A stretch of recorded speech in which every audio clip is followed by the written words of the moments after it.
Welcome to the Tech Egg. Don't get scrambled. Enjoy the video. In this video, I will explain how to claim dependents on your W-4. First, locate the most current W-4 form, which helps your employer withhold the correct federal income tax from your pay. Properly claiming dependents can significantly adjust your tax withholding, potentially increasing your take-home pay.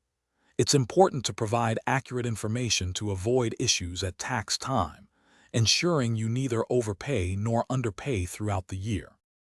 To claim a dependent, they must meet specific IRS criteria. A qualifying child typically needs to be under 17 at the end of the tax year, live with you for over half the year, and not provide more than half of their own support.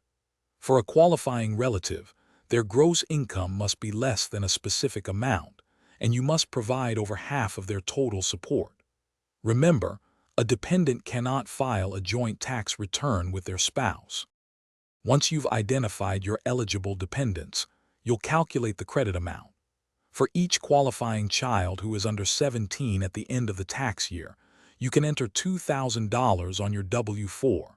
For other dependents, such as qualifying relatives, you can enter $500 per person. Carefully follow the instructions on the W-4 form, specifically Step 3, to accurately determine your total dependent credit amount. After completing Step 3 for dependents, review your entire W-4 form carefully. Ensure all information, including your personal details and any other adjustments, is correct. Sign and date the form, then submit it to your employer's payroll department. Remember to update your W-4 if your life circumstances change, such as having a new child or a dependent no longer qualifying, to maintain accurate tax withholding. Thanks for watching. Consider subscribing if I helped unscramble your problems.